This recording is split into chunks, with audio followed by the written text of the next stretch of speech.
Kita akan masuk dalam pemberitaan kebenaran firman Tuhan. Mari kita tundukkan kepala, mari kita berdoa. Allah Bapa kami yang bertata dalam kerajaan surga, kami mengucap syukur karena Tuhan memanggil kami dan mengundang kami di dalam ibadah raya ini. Dan kiranya Tuhan yang sudah mengundang kami, kiranya Tuhan layakkan kami untuk mendengarkan kebenaran firman Tuhan. Kiranya Tuhan boleh pimpin kami semua, baik hamba-Mu yang akan melayani dalam pemberitaan kebenaran firman Tuhan, dan juga kami yang mendengarkan kebenaran firman Tuhan. Kiranya Tuhan hadir, karena itulah yang kami rindukan. Dan kiranya Tuhan juga berbicara kepada kami, sehingga kami pun bisa melakukan dan menggenapkan karya keselamatan di dalam hidup kami semua. Kami berdoa ya Bapak, kiranya Tuhan boleh beranugerah kepada kami. Kiranya kami juga berdoa, kiranya Tuhan boleh pimpin kami, ketika kami boleh mendengarkan firman itu tidak lalu, tetapi menjadi suatu benih yang tumbuh, berbuah banyak di dalam hidup kami. Berbelas kasihan kepada kami. Di dalam nama Tuhan Yesus, Juru Selamat kami yang hidup, kami sudah berdoa. Amin. Bapak Ibu yang dikasih Tuhan, di dalam namanya tempat. Tempat itu pasti ada ciri khas. Atau katakan ada tempat-tempat spesial. Sebagai contoh di dalam negara Indonesia itu ada daerah istimewa Yogyakarta, Keraton. Dan juga kalau dilihat juga ada daerah istimewa juga di Aceh. Itu dikatakan Serambi Mekah. Ada suatu julukan-julukan. Begitupun juga kalau mau dibandingkan dengan kota-kota di Indonesia, ada Bali. Wah, semua orang taunya Bali daripada Indonesia. Kalau bule-bule itu cari Bali, Bali, Bali. Semua orang ada spesial-spesial. Wah, mungkin kalau di sini, wih kok disebutnya kota-kota lain. Kota saya gimana? Ya kalau Jakarta udah nggak usah disebut ya, ibu kota. Itu terkenal dengan kerasnya, banjirnya juga ada. Tapi kalau dilihat, Jakarta bukan cuma itu aja. Medan juga keras, Bung. Keras sekali. Itu semuanya semua serba keras. Wah, mungkin yang mendengar ini dari Manado juga tersinggung. Manado juga spesial. Kenapa? Ada patung Yesus. Patung Yesus. Pertama kali saya nyebrang dari Manado ke Pulau Sangir. Pertama kali saya mendengarkan di kapten kapal yang ngundang pendeta doa. Ini Kristen banget, keren. Suatu suasana yang enak. Begitupun juga orang yang tinggal di daerah timur. Wah, orang timur pun juga punya kebanggaan demi kebanggaan. Ada kota-kota spesial, kota-kota spesial yang terjadi. Dan Alkitab juga memberikan kota spesial bagi umat Allah. Umat Allah juga diberikan kota-kota spesial. Kita akan membaca satu bagian firman Tuhan. Bagaimana Tuhan memberikan kota spesial dan memberikan penggenapan bagi kita semua. Bagaimana Tuhan memberikan kota perlindungan bagi kita semua. Dan juga kota Lewi. Bagaimana Tuhan boleh menganugerahkan kepada kita. Kita akan membaca, ini ada dua bagian, dua pasal, tetapi kita tidak membaca keseluruhan pasal. Kita akan membaca pertama dulu di pasal ke-20. Kita akan membaca secara bergantian ayat 1 sampai ke-9. Pasal ke-20, Yosua pasal 20, ayat 1 sampai ke-9. Saya mulai terlebih dahulu pada ayat pertama. Lalu Bapak Ibu menyambut pada ayat kedua, demikian seterusnya sampai kepada ayat ke-9. Berfirmanlah Tuhan kepada Yosua, ayat kedua, katakanlah kepada orang Israel begini, tentukanlah bagimu kota-kota perlindungan yang telah kusebutkan kepadamu dalam perantaran Musa. siapa yang membunuh seseorang tanpa sengaja dan tanpa rencana dapat melarikan diri ke sana. Kota-kota itu menjadi tempat perlindungan bagimu dari penuntut utang darah. Apabila dia melarikan diri ke salah satu kota tadi, maka haruslah dia tinggal berdiri di depan pintu gerbang kota dan memberitahukan perkaranya kepada para tua-tua kota. Mereka harus menerima dia dalam kota itu dan memberikan tempat kepadanya, dan dia akan diam. Apabila penuntut hutang darah itu mengejar dia, mereka tidak boleh menyerahkan pembunuh itu ke dalam tangannya, sebab ia membunuh sesamanya tanpa rencana dan ia tidak menaruh dendam sebelumnya. Ia harus tetap diam di dalam kota itu sampai dia dihadapkan kepada rapat jemaat untuk diadili, sampai imam besar yang ada pada waktu itu mati. Maka barulah pembunuh itu boleh pulang ke kotanya dan ke rumahnya, ke kota dari mana dia melarikan diri. Untuk itu orang Israel mengkhususkan kota Kedes di Galilea di pegunungan Nefrahli dan Sikem di pegunungan Efraim serta Kiryat Arba yaitu Hebron di pegunungan Yehuda. Dan di seberang sungai Yordan di sebelah timur Yeriko, mereka menentukan Bezer di padang gunung di dataran tinggi dari suku Reuben, dan Ramot di Gilead dari suku Gad, dan Golan di Basan dari suku Manasye. Itulah kota-kota yang ditetapkan bagi semua orang Israel dan para pendatang yang ada di antara mereka, supaya setiap orang yang membunuh seorang dengan tidak sengaja dapat melarikan diri ke sana dan tidak dibunuh oleh tangan penuntut hutang darah sebelum ia dihadapkan kepada jemaat. Kita melanjutkan di dalam pasal ke-21, kita juga membaca bergantian ayat 1 sampai 8. Saya baca terlebih dahulu ayat pertama, kita lanjutkan sampai kepada ayat ke-8. Kemudian para kepala kaum keluarga Lewi datang menghadap Imam Eliazar dan Yosua bin Nun, serta para kepala keluarga di antara suku-suku orang Israel. Ayat kedua. Dan berkata kepada mereka di Silo di tanah Kanaan demikian, Tuhan telah memerintahkan dengan perantara Musa, supaya diberikan kepada kami kota-kota untuk didiami, dan tanah-tanah pengembalaannya untuk ternak kami. Lalu orang Israel memberikan dari milik pusaka mereka kota-kota yang berikut serta tanah-tanah penggembalaannya kepada orang Lewi sesuai dengan titah Tuhan. Lalu keluarlah undian bagi kaum-kaum orang Kehat, maka di antara orang Lewi, anak-anak Imam Harun mendapat dengan undian 13 kota dari suku Yehuda, dari suku Simeon dan dari suku Benyamin. Sedangkan keturunan Kehat lainnya melalui undi mendapat 10 kota dari kaum-kaum suku Efraim, dari suku Dan, dan dari suku Manasye yang setengah itu. Keturunan Gerson mendapat dengan undian 13 kota dari kaum-kaum suku Isakar, dari suku Asyer, dari suku Naftali, dan dari setengah suku Manasye yang di Basan itu. Keturunan Merari melalui undi mendapat 12 kota menurut kaum mereka, dari suku Ruben, dari suku Gad, dari suku Zebulan. Demikianlah diberikan orang Israel kota-kota dari tanah-tanah penggembalaannya kepada orang Lewi, dengan undian seperti yang diperintahkan Tuhan. Saya lompat ayat 41 dan 42. Kota-kota orang Lewi di antara milik orang Israel berjumlah 48 kota serta tanah-tanah penggembalaannya. Masing-masing kota itu mempunyai tanah-tanah penggembalaan di sekelilingnya. Demikian halnya dengan seluruh kota-kota itu. Demikian pembacaan firman Tuhan. Bapak Ibu yang dikasih Tuhan, inilah kota-kota spesial yang Tuhan sengaja berikan.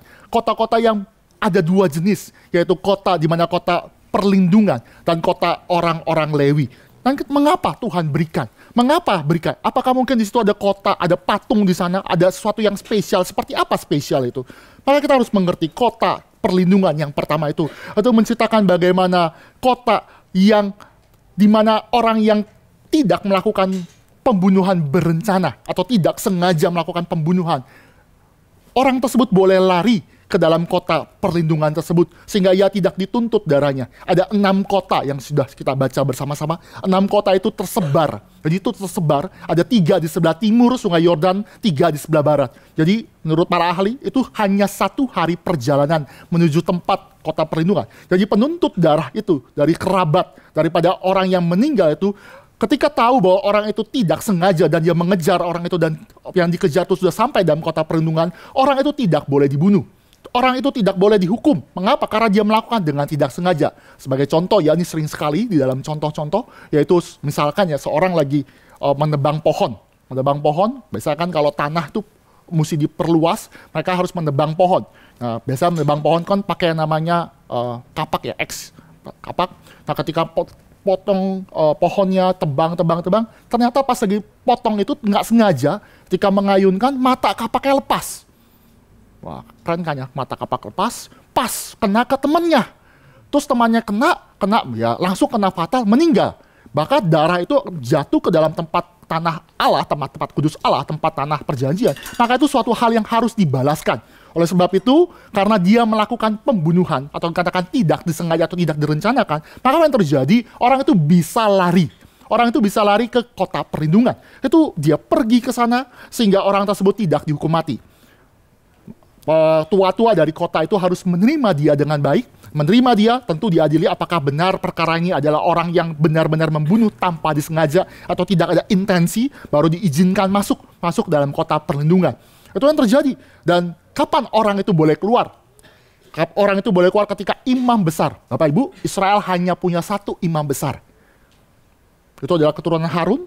Nah, ketika imam besar itu meninggal, barulah orang itu boleh keluar dari kota perlindungan. Ini bagian bagaimana Tuhan menyatakan anugerah. Anugerah. Mengapa anugerah? Karena kita tahu dalam hukum Musa atau hukum paling tua di dalam orang-orang itu ada hukum yang namanya mata ganti mata, gigi ganti gigi, nyawa ganti nyawa. Ada darah yang dicurahkan, maka Tuhan yang adil harus juga menuntut keadilan. Namun kalau kita tahu bahwa ada ketidaksengajaan, maka Tuhan berikan kota perlindungan, kota spesial ini untuk menyatakan Tuhan yang adil pun juga Tuhan yang beranugerah. Anugerah. Di situ orang tersebut akan dijaga sehingga dia tidak dituntut pembalasan. Tetapi namanya keadilan Tuhan. Keadilan Tuhan harus dibayarkan. Kapan keadilan Tuhan bisa dipuaskan? Dengan kematian daripada seorang imam besar. Ketika imam besar itu mati, maka demikianlah mereka terbebas. Tetap darah harus dibayarkan dengan darah. Ada keadilan yang terjadi. Maka Tuhan berikan yang namanya tempat perlindungan. Mengapa Tuhan berikan begituan? Karena Tuhan memandang juga serius. Serius, gambar dan rupa Allah adalah hal yang serius. Orang yang menghancurkan gambar dan rupa Allah, dia pun juga dituntut hal yang sama. Tuhan adalah Tuhan yang benar-benar mengatakan hal yang serius, yang adil. Mungkin kita lihat ya, kalau kita baca Alkitab tuh, baca Alkitab kan Allah perjanjian lama sering dikatakan Allah yang kejam. Apa-apa tuh baper. Tahu ya baper ya? Lagi ada yang kasih api asing mati. Kadang-kadang ada yang lagi melakukan kesalahan langsung mati. Tapi kita lihat di dalam pembacaan utuh, Alkitab memberikan kepada kita dengan diberikan kota spesial, kota perlindungan, justru menyatakan Allah pun berbelas kasihan.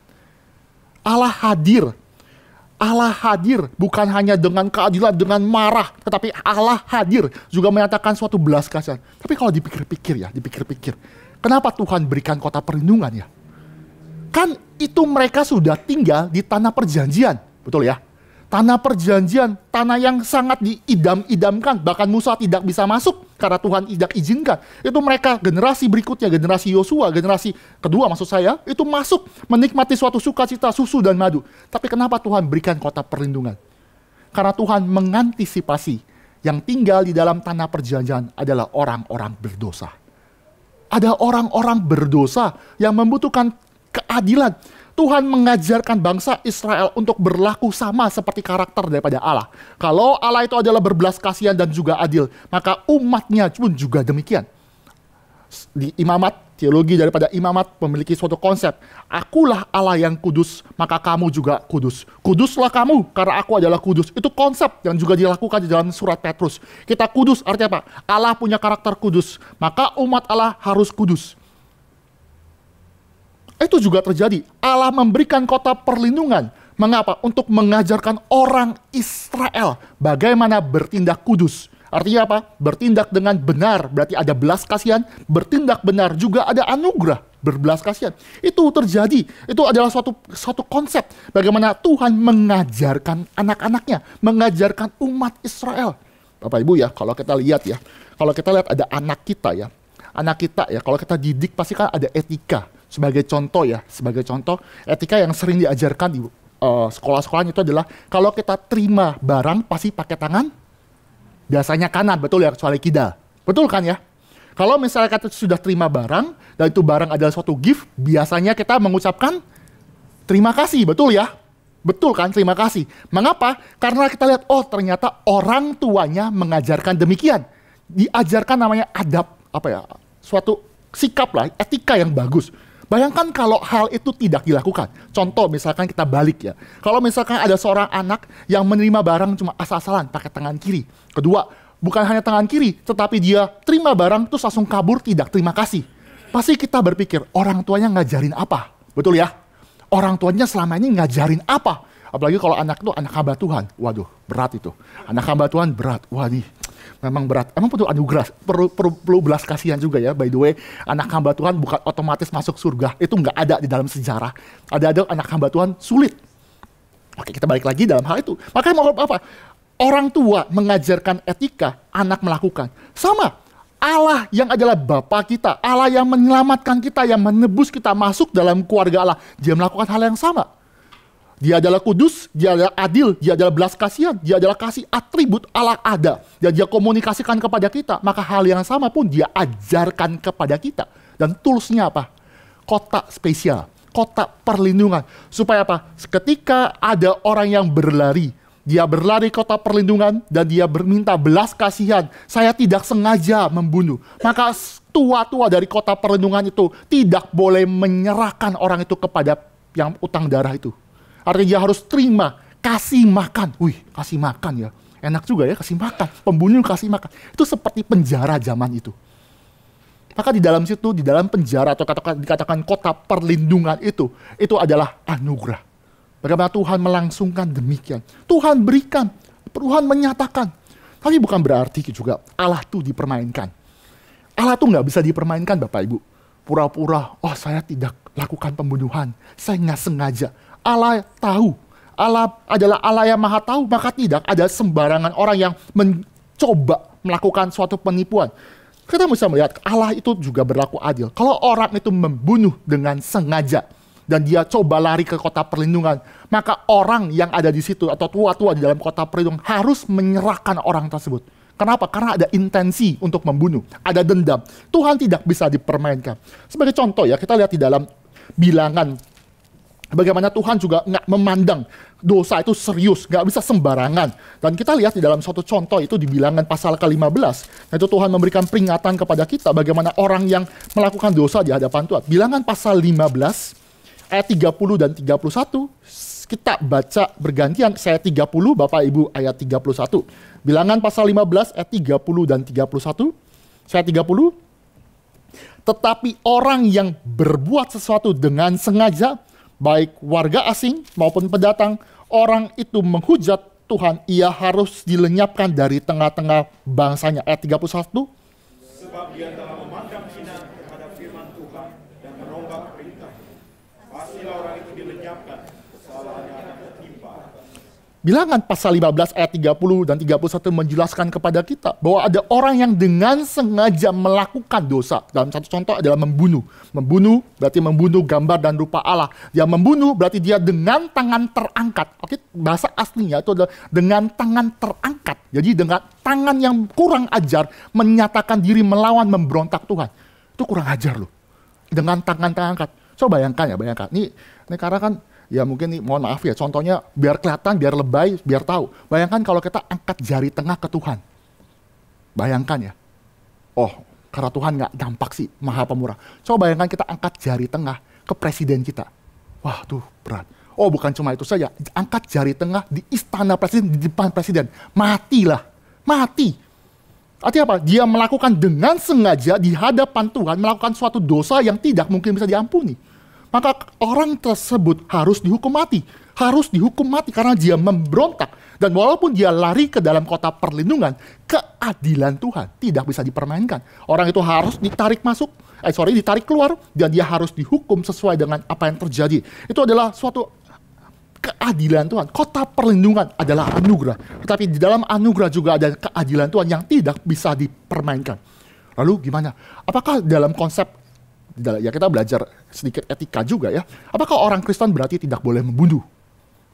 Kan nggak boleh pembunuhan berencana ya. Nggak boleh melakukan pembunuhan. Kita mesti mengerti dalam 10 perintah Allah di hukum, Bapak Ibu masih tahu hukum keberapa? Yang jangan membunuh? Hukum ke? 6 ya. Hukum ke-6. Hukum ke-6, jangan membunuh.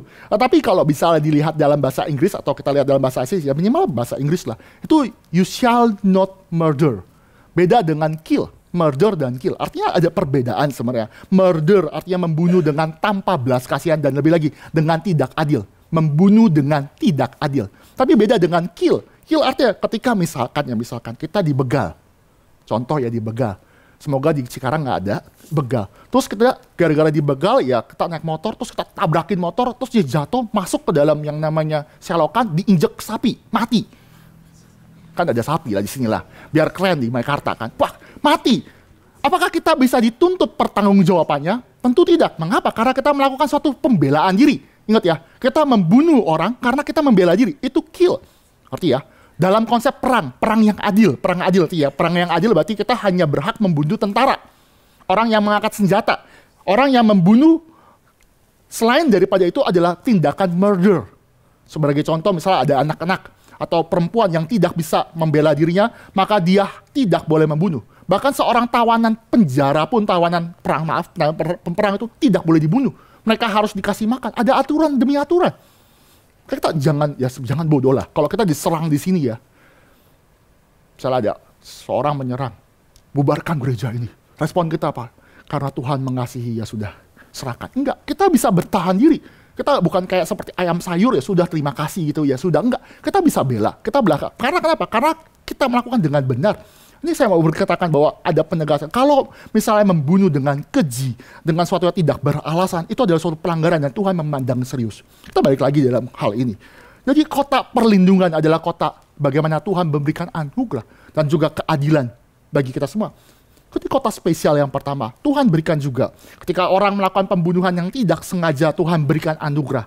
Juga kalau ada orang sembarangan membunuh, Tuhan juga nyatakan keadilan. Tuhan tidak bisa dipermainkan. Kota yang kedua, kota spesial kedua, yang kita sudah baca di ayat 21 adalah kota daripada kota Lewi. Kalau tadi ya, orang yang mau melakukan atau katakan tidak sengaja membunuh, Tuhan berikan belas kasihan. Tapi kalau dilihat kota Lewi ya, kota yang diberikan kepada orang Lewi. Bapak Ibu kalau baca Alkitab di dalam Kejadian, Lewi itu gimana sih? Lewi itu salah satu anak Yakub ya. Lewi itu gimana sih sifatnya? Bapak Ibu tahu ya, dia tuh pernah melakukan pembunuhan bersama saudaranya Simeon. Pembunuhan gimana? Ketika memang ya, ini ada peristiwa bagaimana Dina itu diperkosa oleh Sikem. Apa yang terjadi? Karena dia Yakub pun akhirnya tidak mau cari masalah, akhirnya diam saja dan akhirnya dinikahkan antara Dina dengan si Sikem itu. Apa yang terjadi? Si Lewi dan Simeon tuh melakukan suatu tindakan yang licik, picik. Dia bilang, pintar sih, dia pintar lah.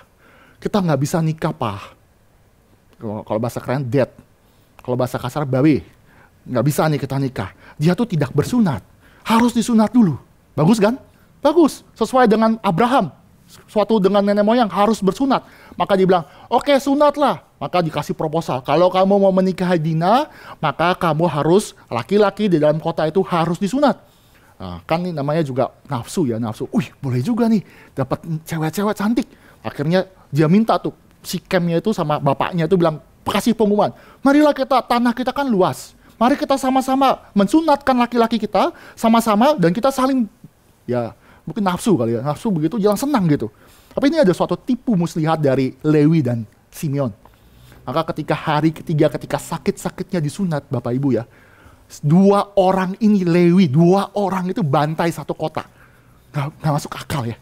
Pintarnya minta ampun, dia pakai salah satu trik pintar. Kedua, dia juga pakai yang namanya senjata pedang, dia bunuh semuanya. Sehingga bapaknya kaget, loh kok dibunuh? Saya tidak bertanggung jawab atas darah ini. Artinya melakukan dan sudah melakukan pembunuhan. Tapi lucu ya, malah Tuhan berikan kota Lewi. Lucu ya, lucu loh. Sudah lakukan dosa. Bahkan di dalam, kita lihat ya, di dalam Kejadian pasal 49, bagaimana ayahnya pun juga memberikan berkat yang sebenarnya bukan berkat. Kejadian 49 ya, kita lihat berkat yang diberikan kepada Yakub kepada anak-anaknya. Kejadian 49, Bapak Ibu bisa lihat ayat 5 sampai 7. Saya baca ayat 5, Bapak Ibu 6, ya kita ya 7 saya kembalilah. Kejadian 49 ayat 5 sampai 7, Simeon dan Lewi bersaudara. Senjata mereka ialah alat kekerasan ayat ke-6.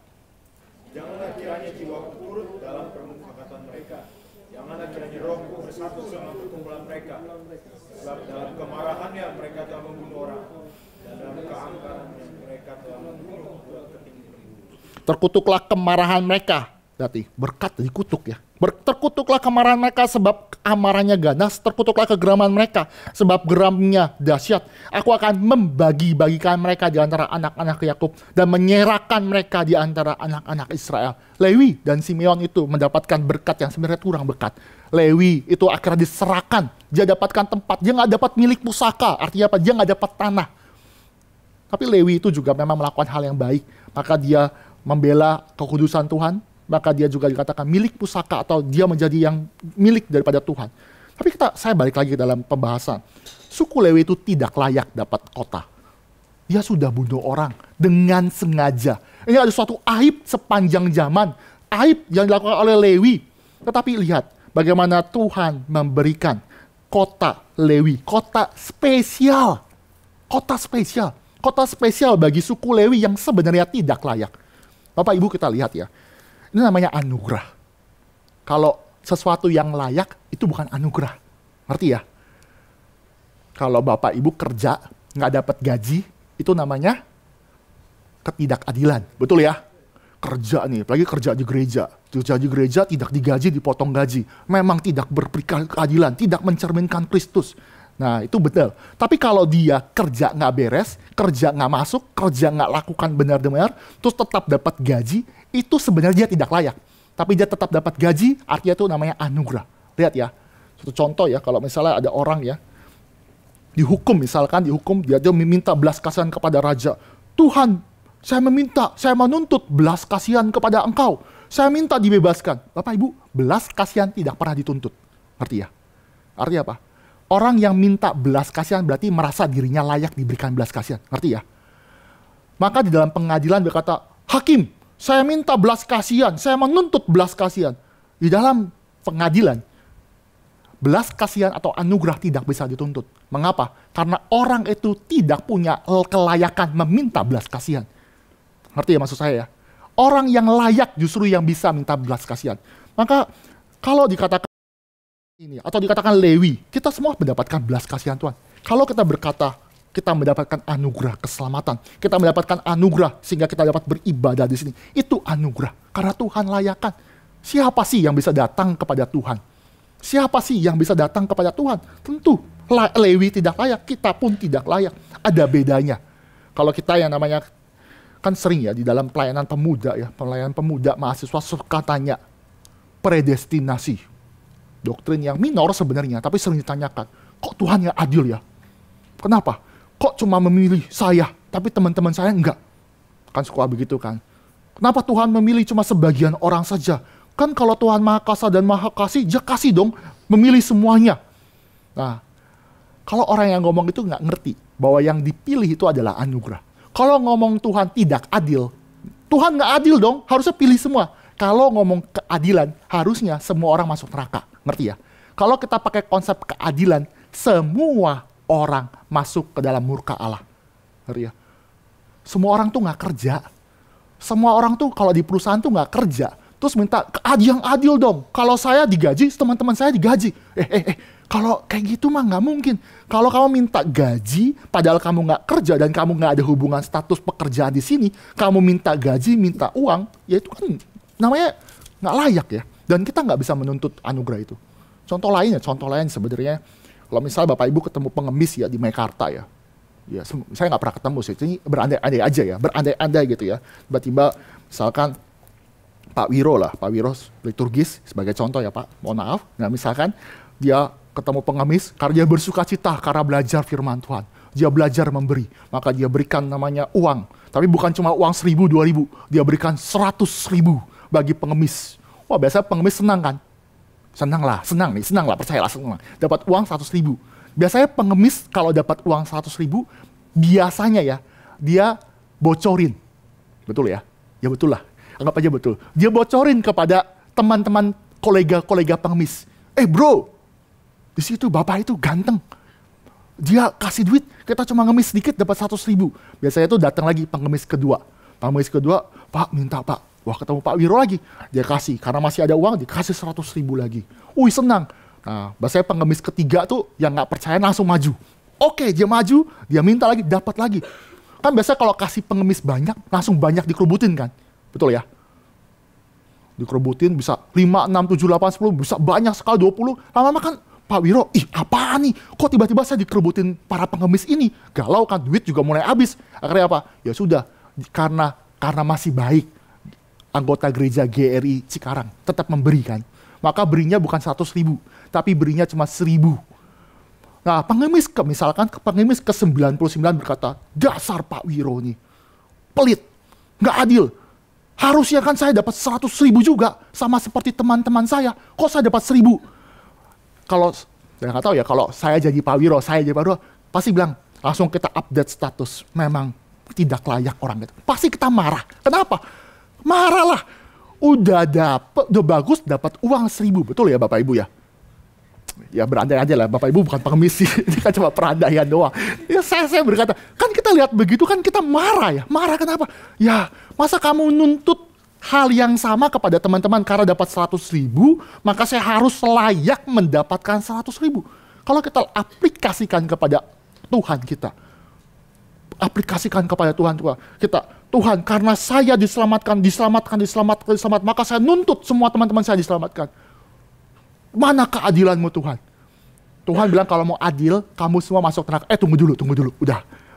Kalau orang yang sudah tahu, yang ngerti bagaimana kita diselamatkan, kita dipilih Tuhan masuk diselamatkan, kita nggak akan pernah berkata, kenapa dia nggak diselamatkan? Pasti kita keluar lagu seperti, why have you chosen me? Artinya apa? Tuhan, kenapa sih kamu pilih saya? Saya ini hancur loh. Siapa sih yang benar di hadapan Tuhan? Siapa sih yang benar-benar melakukan kebenaran di hadapan Tuhan? Kita akan bertanya, loh saya hancur, suka nyontek, suka mabok, suka rokok, suka ngapal, kok Tuhan pilih? Pasti kita akan bilang, kenapa Tuhan pilih saya dari ribuan orang? Bukankah ada banyak yang lebih baik? Itu anugerah. Maka ini menjadi suatu pembelajaran. Lewi mendapatkan anugerah. Dia sebenarnya tidak layak mendapatkan kota. Tetapi Tuhan berikan anugerah. Untuk mengajarkan kepada kita, kota spesial ini adalah kota bagaimana Tuhan menyatakan anugerah dan belas kasihan. Dan juga ada keadilan Tuhan. Suatu sukacita. Kita sukacita. Dan apa responnya? Setelah orang diselamatkan, Lewi itu adalah mendapatkan anugerah. Apa respon Lewi? Lewi adalah suku yang didedikasikan untuk melayani Tuhan. Lewi nantinya akan bekerja di bait suci. Banyak, ada yang di dalam pelataran, gerbang, ada yang menyanyi musik. Mereka bekerja, ada yang angkat tabut perjanjian. Dia dikhususkan karena dia milik pusaka daripada Allah. Maka dia dikhususkan untuk melayani Tuhan. Bapak Ibu dikasih Tuhan, ketika kita ditebus, kita dilayakkan, masuk dalam gereja. Respon utamanya adalah kita melayani Allah. Sama seperti Lewi. Bukankah Lewi sudah tidak layak tapi dilayakkan? Dia dipanggil bekerja di dalam kota spesial, kota khusus Lewi. Untuk apa? Untuk melayani Tuhan. Bukan hanya itu saja. Orang-orang Lewi juga dipanggil untuk mengajarkan Taurat firman Tuhan. Mengajarkan firman Tuhan.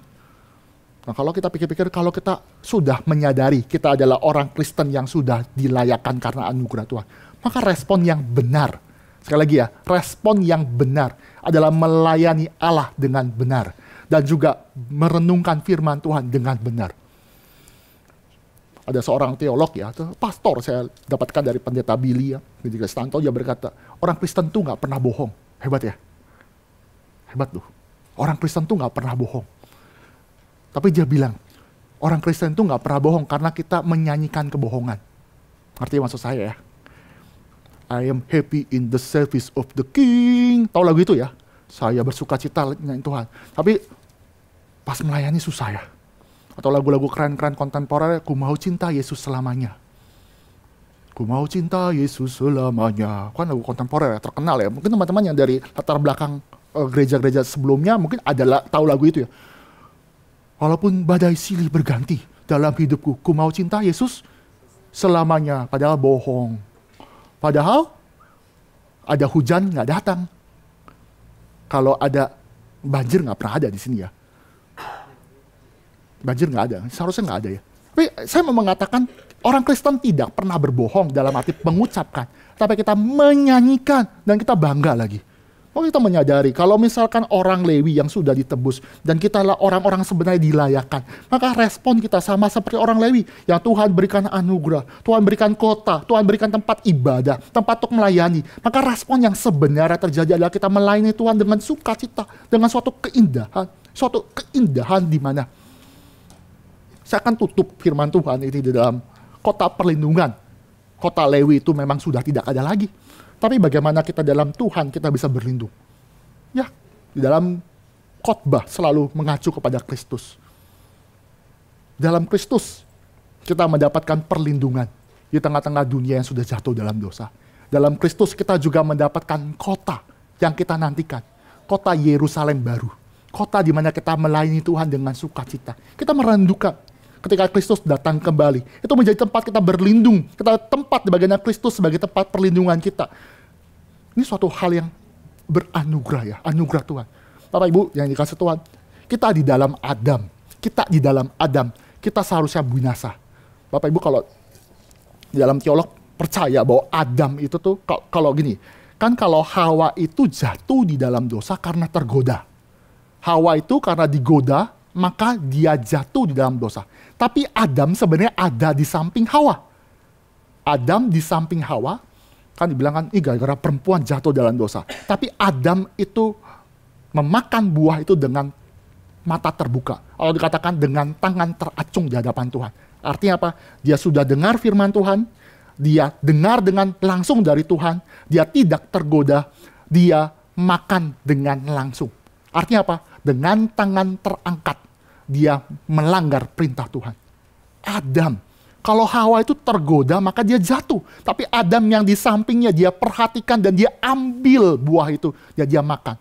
Itu dalam Timotius mengatakan dia melakukan dengan tangan terbuka, dengan mata terbuka, dengan sungguh-sungguh. Artinya apa? Dengan terang-terangan dia mengacungkan jari tengah kepada Tuhan. Matilah, mati. Dia mati, harusnya mati. Tapi Adam tidak mati. Karena apa? Karena Tuhan beranugerah. Bagaimana dia bisa beranugerah? Karena dia tahu ada perlindungan dari Kristus. Dari mana Kristus? Karena di dalam Kejadian pasal 3 ayat 21 mau menceritakan Tuhan memberikan baju. Tuhan memberikan baju, itu suatu baju dari kulit binatang. Namanya kulit binatang, maka binatang itu harus dicurahkan darahnya. Kulit binatang itu terjadi, diambil, karena ada darah yang dicurahkan. Itu adalah gambaran bagaimana Kristus yang akan menutupi dosa kita. Sebelumnya Adam dan Hawa itu tertutup, dia menutupi dirinya dengan pohon ara, daun-daun ara, dia mencawat, tetapi itu tidak bisa. Orang berdosa terus melakukan namanya kebohongan demi kebohongan, tapi tidak bisa menyelesaikan masalah. Tapi karena Kristus, dia mati, dia mengenakan baju, dia membenarkan kita, maka kita bisa selamat. Dia tempat perlindungan kita, dia tempat. Dan Adam memandang, dia percaya janji itu. Lihat ya, gimana di Pemuda kemarin saya sudah jelaskan bagaimana Adam itu percaya dan dia diselamatkan. Mengapa? Karena Adam itu ketika dia diusir, Kejadian 3 ayat 20, dia memberikan nama perempuan itu Hawa. Bapak Ibu kalau kita baca ya, perempuan itu namanya baru ketahuan Hawa itu setelah jatuh dalam dosa. Dan Hawa itu adalah artinya ibu dari segala orang yang hidup. Padahal logikanya, kalau yang makan buah yang dilarang Tuhan, maka mati. Tapi kenapa Adam berani berkata kepada perempuan atau istrinya, kamu adalah Hawa, ibu dari segala yang hidup. Ngerti ya? Kontras ya. Mati, kok dibilang hidup? Mati, harusnya makan buah mati. Tapi kenapa Adam berani mengatakan, istriku kau namanya Hawa, karena kamu ibu dari segala yang hidup. Kenapa? Karena janji Tuhan. Tuhan memberikan kota perlindungan dalam Kristus. Dia memandang kepada tipologi, kepada Kristus yang melindungi. Dan benar. Tuhan beranugerah. Kejadian 3 ayat 15 itu adalah Injil pertama. Injil bagaimana Tuhan mengadakan permusuhan antara keturunan perempuan dan juga keturunan daripada ular. Peperangan juga antara yang namanya keturunan perempuan melawan iblis, melawan ular. Dia mengantisipasi suatu saat nanti ada keturunan singular maskulin yang akan menghancurkan, meremukkan yang namanya si ular ini. Tapi yang namanya Adam dan Hawa juga pernah salah. Dia kira tuh Kain. Dia kira Kain yang akan menghancurkan ular. Tapi Kain itu keturunan daripada keturunan ular. Dan tibalah pada Kristus yang nantinya akan menyelamatkan. Kristus yang adalah keturunan singular, maskulin, yang akan menghancurkan kepala ular. Tapi di saat dia menghancurkan, tumitnya harus hancur. Artinya dia diremukkan, menerima sengsara. Dia mati di atas kayu salib. Lihat, dia menjadi. Harusnya kita mati, tetapi Tuhan berikan anugerah. Kita tangan terangkat di hadapan Tuhan. Tetapi Tuhan berikan keselamatan karena Kristus. Dan kita ada dalam kota perlindungan. Mengapa kota perlindungan? Dan bagaimana kita bisa berlindung dalam Kristus? Bukankah Kristus adalah imam besar agung kita? Ibrani mengatakan, dia adalah imam besar agung. Dia mati sekali dan tidak pernah mati lagi. Dia mati sekali, dia bangkit dan tidak pernah mati lagi. Bukankah kota perlindungan menjadi tempat bagaimana orang yang lari, yang tidak sengaja melakukan dosa? Mungkin kita berkata, aku tidak sengaja melakukan dosa. Kristus menjadi tempat perlindungan. Dan dia mati satu kali. Dan ketika darahnya dicurahkan, itu membebaskan orang-orang yang di dalam perlindungan itu. Kristus telah menjadi suatu kota perlindungan. Seorang penafsir bernama David Howard yang menuliskan di dalam New American Commentary mengatakan itu adalah sistem sakrifisal. Ketika seorang imam mati, maka seorang yang pembunuh yang tidak sengaja itu boleh bisa lepas. Itu karena ada pengganti, karena ada sakrifisal. Artinya ada hutang darah yang diselesaikan. Hutang darah itu digantikan oleh seorang imam. Dan itu juga mengacu kepada tipologi pada Kristus sebagai imam besar agung. Yang satu kali mengampuni dosa-dosa umatnya, dan satu kali itu pengorbanan itu tuntas di hadapan Tuhan, dan kita kembali kepada Tuhan. Itu yang terjadi di dalam yang namanya keadilan Tuhan. Di dalam keadilan Tuhan, Tuhan memberikan keadilan. Harus ada yang dicurahkan, dan Kristuslah menggantikan kita. Bapak Ibu, kalau tanpa Kristus kita hopeless loh. Siapa sih yang berani menghadap Tuhan? Bapak Ibu, kalau kita nggak dalam Kristus, berani nggak datang ke gereja? Mungkin kita mesti mikir, sulit loh. Allah itu suci, kita berdosa, matilah kita. Bapak Ibu nggak bayangkan gini ya, kan gampang, saya nggak berasa dosa. Bayangkan. Kalau misalkan ada teroris ya, bayangkan teroris ya, Bapak Ibu saya nggak mau bilang Bapak Ibu teroris, tapi ada bayang teroris ya. Terus dia tiba-tiba ngelapor ada kehilangan, rumahnya dicuri. Bayangkan ya, teroris kan bisa juga kecolongan, betul kan? Betul nggak? Betul lah. Nggak mungkin teroris itu anti daripada kemalingan. Misalkan dia lagi pergi belanja, pas pulang ke rumah, rumahnya kemalingan. Nah, sebagai teroris, apa responnya? Apakah bilang dia lapor polisi? Pak, rumah saya kecolongan. Matilah dia. Kenapa? Muka dia tuh masuk dalam daftar pencarian orang, ngerti ya? Kalau dia sebagai teroris lapor kehilangan, dia pengen lapor. Tapi kalau dia masuk ke kantor polisi, matilah dia ditangkap. Betul kan? Ya iyalah, matilah, ketangkep dia. Tapi dia kan gimana? Ini harta berharganya hilang semua. Dia lapor salah, nggak lapor salah, dia bingung. Sekarang kita bandingkan ke dalam kondisi kita. Kita tuh berdosa. Kita datang ke dalam hadirat Tuhan. Gimana? Matilah kita. Kita kan bukan adalah seorang yang divonis mati. Tapi karena Kristus. Karena dia kota perlindungan. Dia perlindungan kita. Kita katakan ya, di manakah pertolongan kita? Pertolongan kita dari gunungnya. Yang menjadikan Tuhan yang menjadikan langit dan bumi. Atau kita katakan Yesus itu adalah kota benteng. Allah adalah kota benteng. Mengapa? Karena ada Kristus di dalamnya. Itu penghiburan bagi kita. Bagaimana kita bisa meyakini demikian? Karena Kristus. Kristus. Karena kita adalah orang berdosa yang tidak mungkin masuk ke dalam tata pengadilan Allah. Karena kita pasti mati. Tetapi karena di dalam Kristus, maka Kristus itu berdiri di tengah-tengah menjadi mediator dan membela kita. Dan dia menyatakan, aku sudah menggantikan. Maka Allah Bapa pun dipuaskan murkanya. Itulah imam besar kita yang menjadi mediator. Yang memberikan dia mati. Dia memberikan nyawanya mati. Melunaskan hutang-hutang dosa, melampiaskan, melunasi semua murka Allah, mengorbankan sekali dan dia tidak mati lagi. Di dalam Kristus kita mendapatkan segalanya. Dalam Kristus kita yang tidak layak, kita dapatkan kota Allah, kota Yerusalem baru. Sukacita ya, kota Allah, kota bersama-sama. Nanti mungkin kalau paduan suaranya makin bagus, angklungnya, handbellnya makin keren di Yerusalem baru. Keren loh. Keren kan ya? Ya saya rasa yang namanya, ya mungkin ada profesi yang udah nggak berlaku lagi. Ya profesi perceraian udah nggak ada lagi ya. Kan udah nggak ada perceraian. Profesi-profesi yang namanya, mungkin hamba Tuhan nggak tahu ya ada nggak ya? Mungkin ada kali ya, semoga masih ada ya biar saya. Kita nggak tahu. Tapi profesi dokter ya mungkin udah nggak perlu ya Pak. Nggak perlu. Karena semua sudah sehat-sehat, nggak ada air mata, nggak ada penghiburan. Artinya apa? Itu kan suatu hal yang indah sebenarnya, langit dan bumi baru. Kok Tuhan berikan kota kepada kita yang tidak layak? Tuhan berikan. Maka itu menjadi suatu perlindungan, suatu kota. Dan kota perlindungan itulah sebenarnya Tuhan juga antisipasi dalam gereja. Gereja menjadi tempat kita bersama-sama menerima. Kalau kita baca, kita renungkan lagi ayat pasal 20 ya tadi ya. Dibawakan bahwa saya bacakan ayat 20 ayat 9 ya. Itulah kota-kota yang ditetapkan bagi semua orang Israel dan para pendatang yang ada di antara mereka. Saya meng-highlight kata pendatang. Kota perlindungan juga diberikan kepada orang-orang pendatang. Saya nggak mengerti sih. Kalau misalnya gereja itu tidak memberikan belas kasihan dan keadilan. Atau katakan belas kasihan kepada orang-orang yang mungkin bukan orang Kristen. Bukankah dia harus mengecap belas kasihan dari siapa? Dari tubuh Kristus yang terlihat. Bagaimana mereka bisa melihat Allah yang tidak terlihat lalu kecuali melalui tubuh, yaitu gereja Tuhan yang terlihat. Ketika ada orang yang tersusahan, kita sebagai orang yang sudah diberikan anugerah, yang Tuhan sudah lindungi, maka respon kita juga belajar sama seperti umat Allah.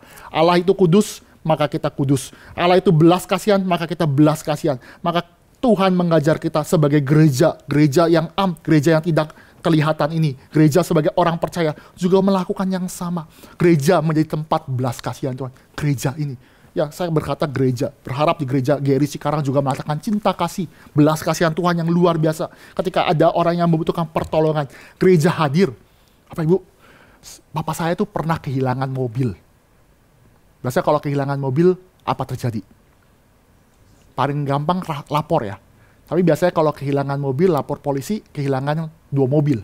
Ngerti ya? Ngerti istilah ini ya? Oke lah, yang senyum berarti pernah kali.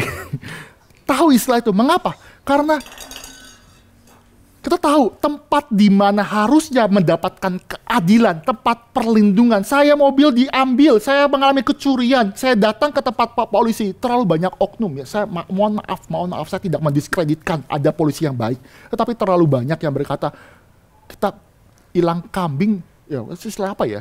Kalau hilang kambing malah nanti hilang ayam, hilang kambing. Pokoknya intinya lebih buntung kalau lapor. Artinya diem aja. Papa saya akhirnya lapor, akhirnya uang keluar banyak dan mobil tidak kembali. Tempat di mana harusnya ada keadilan, ada belas kasihan, tapi dunia tidak menawarkan. Lalu gimana dengan gereja? Kalau gereja tidak hadir, bukankah kita sama dengan yang lain? Bukankah gereja harus sengaja di-scatter? Sama seperti kota perlindungan, seperti kota Lewi, di-scatter. Untuk apa? Untuk memberi perlindungan, kekuatan bagi orang yang teraniaya, penghiburan, keadilan. Memang gereja tidak bisa menjadi lawyer. Memang gereja ada keterbatasan. Tapi kita bisa menghibur. Mengapa? Karena kita punya Allah yang sudah terlebih dahulu memberikan belas kasihan. Maka kita bisa melakukan demikian. Demikian. Itu adalah suatu hal yang indah. Hal yang bisa melampaui zaman. Kalau orang-orang dunia, orang berdosa, melakukan tempat keadilan, ternyata tempat yang penuh dengan corruption. Maka kita yang sudah dibenarkan harus hadir, membenarkan yang benar, membenarkan sesuatu yang benar. Dan bagaimana sih? Kalau kita lihat lagi ya, ada kota perlindungan. Ada kota perlindungan itu ada namanya kota Hebron. Bapak Ibu kalau lihat di dalam itu ada kota Hebron. Saya bacakan ayat ke-7 ya biar bisa kelihatan. Untuk itu orang Israel mengkhususkan kota Kedes di Galilea. Terus ada kota Sikem di gunungan Efraim. Serta Kiryat Arba, yaitu Hebron di pegunungan Yehuda. Bapak Ibu, satu kota ya Hebron ya. Sebenarnya sudah dibahas di dalam pasal-pasal yang lalu. Kaleb itu mendapatkan Hebron. Kaleb itu mendapatkan Hebron. Kaleb itu seorang yang ya saya adalah rendah hati. Dia punya hati luas. Dia dapat pegunungan, dia dapat Hebron. Tapi udah dapat Hebron, Yosua bilang, kasih Hebron ini kepada orang sebagai kota perlindungan. Artinya Hebron itu yang diperjuangkan Kaleb, yang diperjuangkan oleh suku Yehuda sebagai milik pusaka, terpaksa harus diambil jadi kota perlindungan. Sakit hati gak? Sakit hati loh. Saya lihat anak saya ya, beli Yupi. Beli Yupi itu 2 biji. Bukan 2 biji, 2 bungkus. Banyak Yupi. Dia kasih ke adik saya, nggak mau. Kurang ajar. Padahal udah banyak. Terus bukan hanya itu saja, saya minta 1 pun nggak dikasih. Bahkan pernah 1, ya itu dulu-dulu, sekarang udah baik ya berubah lah ya, nggak selamanya terpuruk. Dia pernah kasih, tau gak apa? Kan kalau Yupi kan bisa ada yang burger, tau gak ya? Burger kan ada yang, bayangkan Yupi ya, ada yang burger kan. Dia kasih saya tuh bukan full burger, tapi satu slice-nya doang. Ini buat papi. Papinya cuma saya nggak ngerti ya, itu cuma satu slice di antara burger-burger. Ngerti ya Bapak Ibu, burger kan ada banyak ya. Semua ini, ya ampun, ini papa yang beli, kamu kasih saya cuma sisa gitu. Tapi saya rasa kalau kita sudah dewasa dalam Tuhan ya, ketika Tuhan berikan sesuatu dan Tuhan ambil, kita harus bersuka cita. Kaleb atau orang Yehuda memang mendapatkan Hebron dari usahanya. Tapi bukankah Allah yang sebenarnya menganugerahkan? Bukankah Kaleb yang umurnya 100 tahun lebih, seorang tua yang hebat itu, kalau Tuhan tidak anugerahkan umur panjang, kalau Tuhan nggak berikan yang namanya kekuatan, kemampuan untuk setia kepada Tuhan, bukankah dia itu tidak mustahil? Artinya apa? Kaleb itu dalam perspektif Tuhan, ya, dia mendapatkan kota Hebron free of charge, gratis. Memang diusahakan, tetapi dalam perspektif Tuhan gratis. Dan ketika Tuhan minta buat namanya hal yang lebih besar, menjadi kota perlindungan, Kaleb memberikan. Mengapa? Karena dia juga mendapatkan gratis, dia berikan juga gratis. Ini mengajarkan hal yang indah loh. Tuhan mengajarkan mendidik umat Israel dengan indah. Allah yang bermurah hati. Maka Tuhan mengajarkan Kaleb, mengajarkan orang Israel, bahkan mengajarkan gereja sepanjang zaman bermurah hati. Bapak Ibu, saya tidak tahu ya. Memang ada pergumulan dalam gereja ini. Gereja membangun. Kita, Pak Tong, minggu lalu sudah datang. Lihat tanah di daerah Delta Mas. Kita doakan.